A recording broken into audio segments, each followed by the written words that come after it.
At 6 in the morning, while Ethan Cole was on one knee tying his daughter's shoelaces before school, a black car rolled to a stop in front of his worn-down house.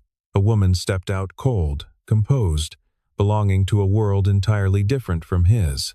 Victoria Hale, CEO of Hale Industries. She looked straight at him and said, "It's time for you to repay what you owe me." Ethan froze.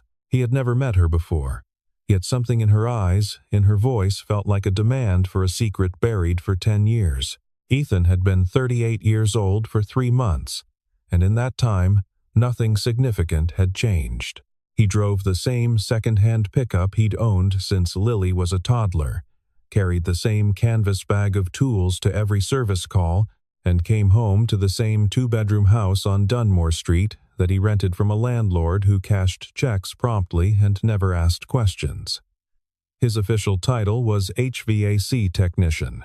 In practice, he was the man people called when the heat went out in January, and every other repair service had a 2-week wait. He was good at it, not in the way people say to be polite, but genuinely, mechanically gifted. He understood systems. He could hear a compressor and know within seconds what was wrong with it. His coworkers called it instinct. Ethan called it paying attention. He had not always lived this way. At 22, he had been 2 semesters from finishing an engineering degree at a state university, accumulating credits with the sort of focused intensity that made his professors take notice. Then his mother got sick. The tuition bills stacked up faster than his part-time wages could address them, and the university's financial office ran out of patience before she ran out of hospital visits. He left school without ceremony, without a diploma, and without telling anyone he was doing so. He simply stopped going. He found work, found more work, and somewhere in the middle of all that work, he married a woman named Claire, who left when Lily was 2 years old. She was not a villain. She was simply someone who had wanted a different life, and she had gone to find it. Ethan did not chase her. He kept Lily, kept his tools, and kept moving. The box was what told the full story. If anyone had thought to look, it sat on the top shelf of his closet behind a winter jacket he never wore, a shoebox held shut with a rubber band, containing a handful of papers from his university years, a technical notebook filled with diagrams in his own hand, and a photograph that had been torn cleanly in half. He never opened it when Lily was awake. On the rare nights she slept early, he would sometimes take it down, set it on the kitchen table, and look at the torn edge of the photograph for a long time before putting it back. He never explained it to anyone, because no one had ever asked. Victoria Hale did not wait to be invited inside. She moved up the porch steps with the unhurried confidence of someone accustomed to having her presence treated as permission enough. Behind her, still positioned near the car, stood 2 men in dark coats who were watching the street with the flat, professional attention of people paid to watch streets. Ethan's neighbor, Mrs. Patricia Oakes, had already appeared in her doorway across the road, arms folded, openly curious. The whole scene was a collision glossy and structured on one side, worn and ordinary on the other. Lily pressed herself to Ethan's side and peered around him at the woman. Children have a different register for reading people. Where adults see clothing and posture and measure threat, children measure something less definable. Lily studied the woman for a full 3 seconds and then reached out and took hold of her hand. Just like that. Unprompted, unasked. Victoria Hale looked down at the small fingers wrapped around 2 of hers, and for one brief, unguarded instant, something moved across her face. Not softness exactly, but a fracture in the composure, a flicker of something old.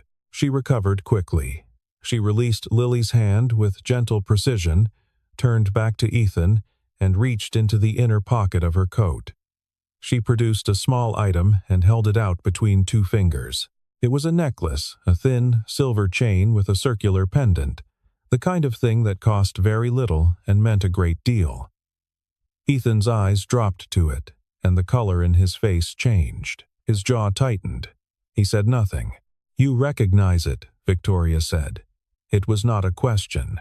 "Where did you get that?" he asked. "I've had it for 10 years, she said. "I was wearing it the night someone pulled me out of a wreck on Route 19 and disappeared before the ambulance arrived." Ethan was quiet for a long moment. The morning birds were making noise in the elm tree at the edge of the yard. Lily was watching her father with the focused concern of a child who understands that something is happening without understanding what. "I don't know what you think I took from you," Ethan said finally. Victoria slipped the necklace back into her pocket. "You took 10 years, she said, "and I intend to have an accounting." 10 years was not the kind of time that softened cleanly into story. For Ethan, it had happened in a rush and then in a blur.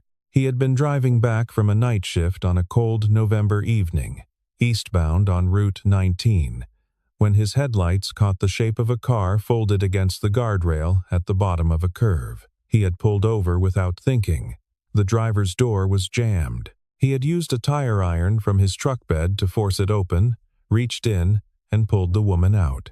She was conscious but disoriented, her forehead cut, her seatbelt leaving a bruise across her shoulder that would darken for days. He had laid her on the embankment, checked her breathing, confirmed she was stable, and then heard the distant sound of another vehicle slowing on the highway above. He had run, not because he lacked care, but because he lacked options. At that point in his life, he owed the university $11,000 in unpaid fees, and there was an administrative garnishment order tied to his name. He had been warned that any police contact, even incidental, could trigger a wage seizure that would end his ability to make rent. He was not proud of the decision. He had told himself she was breathing, she was conscious, help was seconds away. He had driven home in the dark and not spoken of it to anyone for 10 years. He had not known her name. He had not known anything about her except that she was alive when he left.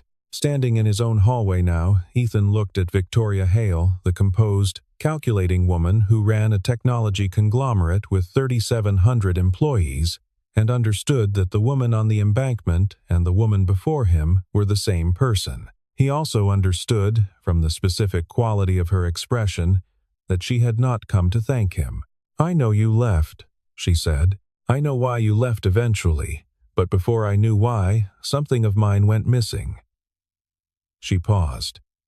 "And you were the last person near it." The accusation, when it came in full, was precise and serious. On the night of the accident, Victoria had been returning from a private meeting where she had finalized the foundational architecture for what would become Hale Industries' core proprietary system, a thermal regulation and predictive load technology that had, in the 12 months following its commercial release, changed the company from a mid-tier manufacturer into a $200 million enterprise. The design had been saved to a USB drive on her keychain. After the accident, the keychain was recovered from the wreck. The USB drive was not. The technology had appeared in the market 18 months later, licensed through an intermediary firm to 3 separate contractors. The patents had been structured carefully enough to avoid direct comparison.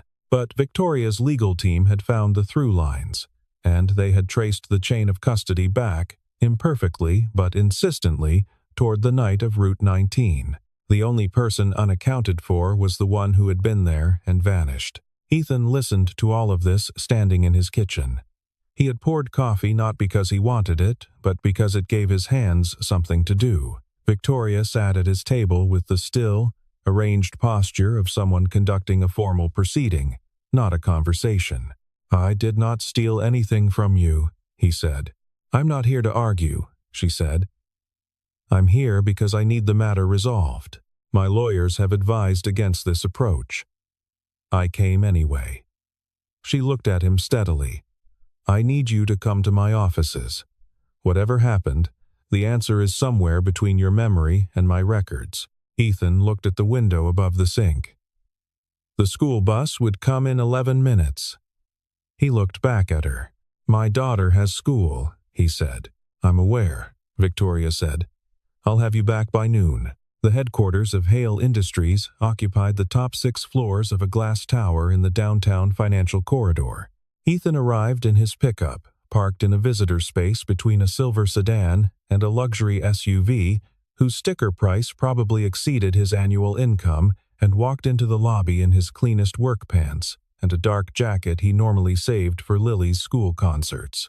The lobby receptionist looked at him with a practiced pleasantness that did not quite conceal the measurement happening behind it. He gave his name. She made a call. He waited on a low bench beneath a very large piece of abstract art that he suspected cost more than his truck. He was escorted upstairs by a young man in a fitted suit who walked 3 paces ahead and did not attempt small talk. The elevator opened onto a floor that was all open space and deliberate light glass partitions, white surfaces, the hum of efficient machinery. People moved with the quick, purposeful energy of those who believe their time is expensive. Several of them glanced at Ethan, registered his presence as anomalous, and returned to their screens. He was brought to a conference room where he did not expect to find a crisis already in progress.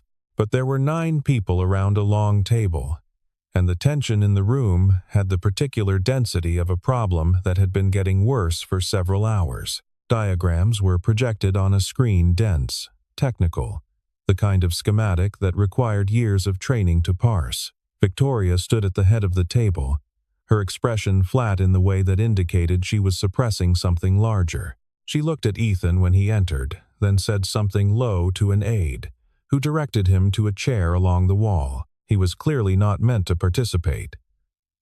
He was meant to wait. He sat, and he watched. The problem on the screen was a load distribution model for a climate control system running across a multi-building campus. One of the contractors had reported cascading failures during the simulation phase, and the team was methodically working through the architecture to find the fault. They were 15 minutes into a correction when Ethan's eyes moved across the projection and stopped. He leaned forward slightly. He looked again.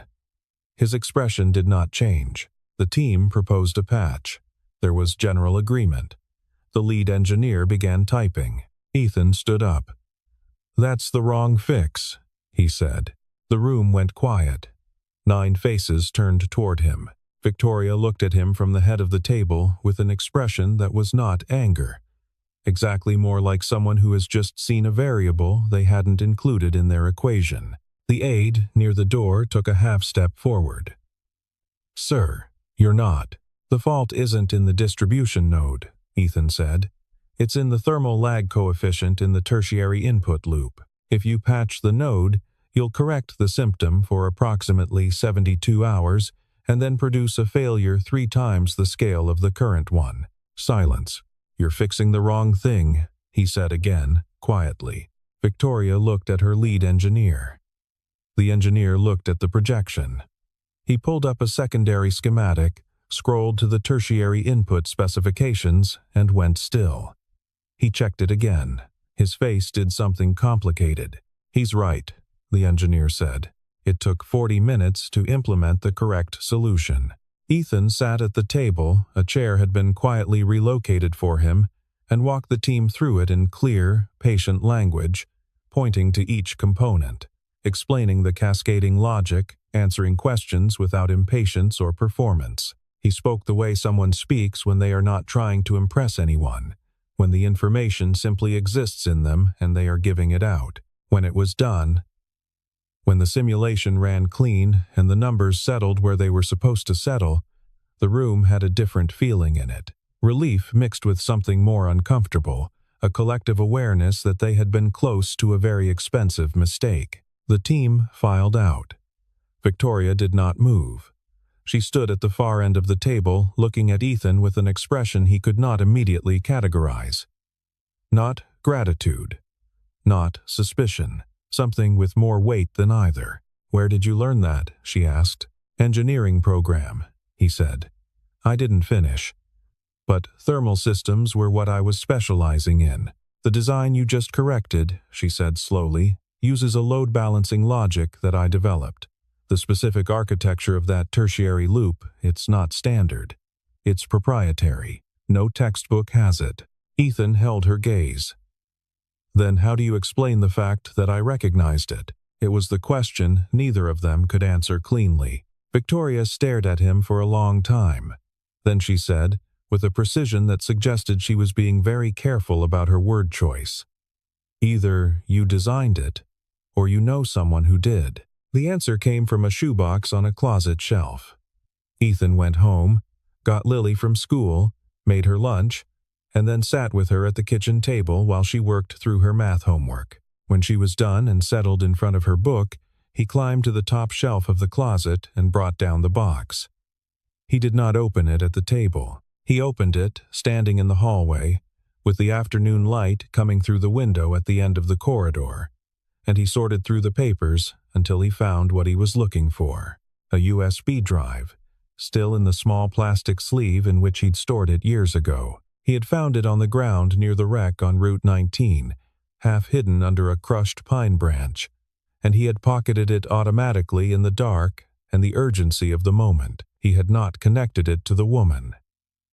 He had not known what it contained. He had placed it in the box with the other things he hadn't known what to do with, and over 10 years it had simply remained there, untouched, unopened, carrying its contents sealed and intact. He brought it to Victoria's offices the following morning. Her technical director ran a forensic access log on the drive in front of both of them. The results were clean. The drive had never been accessed since the night it was created. The data was original, uncopied, undistributed. Victoria studied the log for a long time without speaking. "Then someone else had access to my designs," she said finally. "Or had access to you," Ethan said. "To your work." Long before that night, the weight of what he was suggesting settled into the room like cold air coming under a door. Graham Wells had been with Hale Industries since the beginning, a founding stakeholder with a reputation for strategic patience and a gift for making his interests invisible. He was 61 years old, silver-haired, and consistently described in company documentation as an invaluable asset. He had been one of 3 people who reviewed Victoria's technical drafts in the year before the accident. He had also, Ethan later learned, quietly brokered the licensing deal through which her thermal architecture first entered the commercial market under a different name. The discovery did not happen all at once. It happened the way structural damage becomes visible not in a single crack, but in the pattern of cracks, the way they connect, the way the wall starts to tell you something about the foundation. Victoria's legal team had been looking in the wrong direction for a decade, and the reorientation took 2 days of intensive document review. Graham had been careful, but careful and thorough are different things, and he had underestimated the consequence of having the original USB drive available for comparison. When the legal team brought their preliminary findings to Victoria, Graham moved. He was not a man who panicked, but he was a man who acted quickly under pressure, and his first act was to distribute through 2 intermediaries a set of documents that placed Ethan's name alongside the licensing firm, constructed to suggest a consulting relationship that had never existed. It was not subtle work. It had been assembled fast, under stress, but it looked plausible at a distance, and Graham understood that distance was what he needed. The documents reached the conference room before Ethan arrived for the next scheduled meeting. Victoria stood at the head of the table, holding a folder and reading it with the careful stillness of someone trying to determine whether the floor beneath her is solid. Her lawyers were present. Graham sat at the far end of the table, his expression controlled, his hands folded. Ethan walked in, took the room's temperature in a glance, and sat down. It was Lily who changed the balance of the room. She had come with him that morning because her school had a half day and he hadn't arranged alternate care in time. She sat in the chair beside her father, her backpack on her lap, watching the adults with calm, serious eyes. When the folder was set in front of Ethan and he read through it, his name printed on forms he had never seen. Beside transactions he had never made, his face did not redden. He did not raise his voice. He simply looked up at the room and said, "This is a fabrication." Every line of it. Graham's response was measured and damning. He spoke of records, of timestamps, of corroborating sources that could be produced. He spoke with the confidence of someone who has prepared for this moment. The room began to tilt. Then Lily, who had been watching Graham with the kind of sustained attention that 8-year-olds bring to things they find confusing, said in a clear, unhurried voice, "My dad doesn't lie. Not angry. Not performed." A simple, declarative statement of fact, offered the way children offer facts without strategy, without calculation, without any awareness of how much force a simple truth can carry when everything around it is complicated. Graham paused. Victoria looked at Lily. The room went quiet in a way that was different from the other silences of that morning. Victoria called a full board session for the following Thursday. She gave no explanation to Graham beyond the standard notice. She gave Ethan 3 days to compile everything the USB drive's forensic report, the original technical notebooks from his university years showing the independent parallel work he had done on thermal load systems, and a 40-minute recorded walkthrough in which he explained the architecture of the design in terms specific enough that only its creator could have produced. His explanation contained details that had never been documented publicly, corrections to documented versions, and 2 intentional errors that Victoria had embedded in the original design as a private test of comprehension. He identified both of them without prompting. The board session began at 9 in the morning. 18 people were present. Graham Wells was seated 3 chairs down from Victoria on the right side of the table. He did not know what was coming until Victoria's general counsel began speaking, and by then the documentation was already being distributed. The forensic timeline was presented first, then the licensing trail, then the access logs showing that Graham's personal credentials had been used to retrieve an archived copy of Victoria's original design files 6 weeks before the accident on Route 19. Then the 3 intermediary companies that traced, with clarity and specificity, back to a holding entity in which Graham held undisclosed interest. Graham spoke twice during the presentation.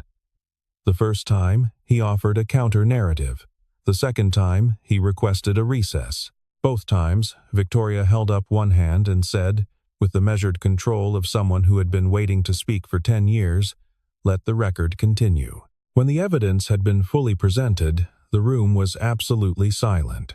18 people were looking at one man, and the weight of 18 pairs of eyes on a prepared lie is a particular kind of justice. Victoria stood. She looked across the table at Ethan, who was seated at the far end near the windows, in the same dark jacket he'd worn on the day of the emergency meeting, the only formal thing he owned. "Ethan Cole came to this building as a man I believed had wronged me," she said. "He came without a lawyer, without leverage, and without anything to protect him except the truth." She paused. "I was wrong about him. I was wrong about the source of what was taken from me, and I was wrong to make him carry the weight of an accusation that was never his to carry." She held his gaze. "I'm sorry." Without qualification, Graham Wells was asked to resign before the session ended. He did so, in writing, in a room down the hall, while his attorney made calls. 3 days after the board session, Victoria came to Dunmore Street again. The morning was similar, cool, quiet, the elm tree shedding the last of its leaves. No car, no security detail. She walked from where she'd parked at the corner and stopped at the bottom of the porch steps, the same place she had stood the first time. She was wearing a lighter coat. She looked, somehow, slightly less armored. Ethan was in the yard turning over the last of the garden bed. He had known she would come. He straightened up when he saw her, pushed the spade into the earth, and pulled off his gloves. "I have an offer," she said, when she was close enough to speak at a normal volume. "I figured," he said. She laid it out simply. The company needed a chief technology officer, someone who understood the core architecture from the inside, who had the capacity to protect it and build on it without the kind of blind institutional loyalty that had allowed Graham to operate undetected for a decade. The compensation was significant. The title was significant. The challenge was real. Ethan listened without interrupting. When she finished, he was quiet for a moment, and then he said, "I appreciate it. I don't want the title. and I don't need the number you're thinking." Victoria looked at him with something he was starting to recognize, the expression she wore when she was recalibrating. "Then what do you want?" she asked. "I want what I have," he said simply. "I want to pick Lily up from school. I want to know where she is when she's sick. I want to not be someone who trades that for a corner office." He looked at her with the direct, undeflected gaze of someone who has spent years knowing exactly what they value. "I know what I gave up once because I needed money. I won't give up the rest of it because someone offers me more." Victoria was quiet for a long moment. "You didn't owe me anything," she said. "You never did." "No," he agreed. "Then let me make an actual offer," she said. "Not a title, not a number. A real problem I can't solve without someone who thinks the way you think." She held his gaze. "Come in 3 days a week. Work on what actually matters. Go home when you need to go home." He considered this. He looked at the garden bed, at the elm tree, at the front door of the house where Lily was at that moment doing something that involved considerable noise and what sounded like a xylophone. 3 days, he said. 3 days, she confirmed. He was quiet for another moment, and then he did something she had not yet seen him do. He almost smiled. "You know you could have just asked," he said. "The first time." Victoria Hale, who had built a company on the principle that every resource should be marshaled with precision and intention, who had navigated boardrooms and acquisition talks and a decade of private suspicion. She looked at Ethan Cole, standing in his yard in mud-stained work pants, and she laughed. It was a brief laugh, surprised out of her rather than offered, and she caught it quickly. But it had been there. In the weeks that followed, something in the ordinary pattern of Dunmore Street changed quietly and without announcement. Ethan arrived at Hale Industries on Tuesdays, Wednesdays, and Thursdays, took the elevator to the 6th floor, and worked in a corner space they had set up for him with the specific tools he'd asked for and nothing he hadn't. His colleagues, who had initially viewed him with the guarded uncertainty of people encountering an unknown variable, adjusted. He was not the kind of person who demanded adjustment. He simply worked, and the quality of his work made the adjustment happen on its own. On the other days, he was a man in a truck with a canvas tool bag, fixing the things that broke in houses and buildings that could not afford them to stay broken. He was, as he had always been, very good at it. Lily was the one who moved fastest. Children do not require narrative justification for attachment. Within 3 weeks, she had decided that Victoria was someone worth knowing, and she pursued that knowledge with the warm, relentless curiosity she brought to everything. She asked Victoria questions that no one had asked her in years, not about the company, not about strategy, but about whether she liked dogs, and what her favorite color was, and whether she had ever been on a boat. Victoria answered all of them with a directness that, in Lily's presence, stopped being cold and started being something else. One evening, on a Thursday, when the workday had run late and Ethan had brought Lily to the office rather than leave her with Mrs. Oakes, Victoria found them in the small kitchen on the 6th floor. Lily was explaining to her father, with great authority, the correct way to make hot chocolate. Victoria stood in the doorway for a moment before either of them noticed her. Watching the two of them in the spare fluorescent light, the girl gesturing with precise 8-year-old confidence, the man nodding with the careful, genuine attention he gave to everything, Lily said. She had built something, over the course of the last decade, that was large and functional and hers. She had fought for it and protected it and rebuilt it after it was taken from her. But standing in that doorway, she felt the specific weight of what that decade had also cost: the narrow focus, the defended perimeter, the years of suspicion that had made her very good at moving alone. She stepped into the kitchen. Lily looked up and offered her a mug. It was too sweet and not quite warm enough, and Victoria drank it without complaint. On a Saturday morning in late November, Victoria drove herself to Dunmore Street. She parked at the corner, walked to the house, and stood at the bottom of the porch steps for the 3rd time. The elm tree was bare now. The garden bed had been turned and mulched for winter. Somewhere inside, she could hear the television and Lily's voice narrating something with great enthusiasm. Ethan opened the door before she knocked. He was in a faded gray Henley and work boots, the same clothes he'd been wearing the first morning, or near enough to them that it felt like a symmetry. He looked at her with the quiet, steady expression that she had come to understand was not guarded, but simply honest, a man who had no interest in performing a version of himself. She did not have documents.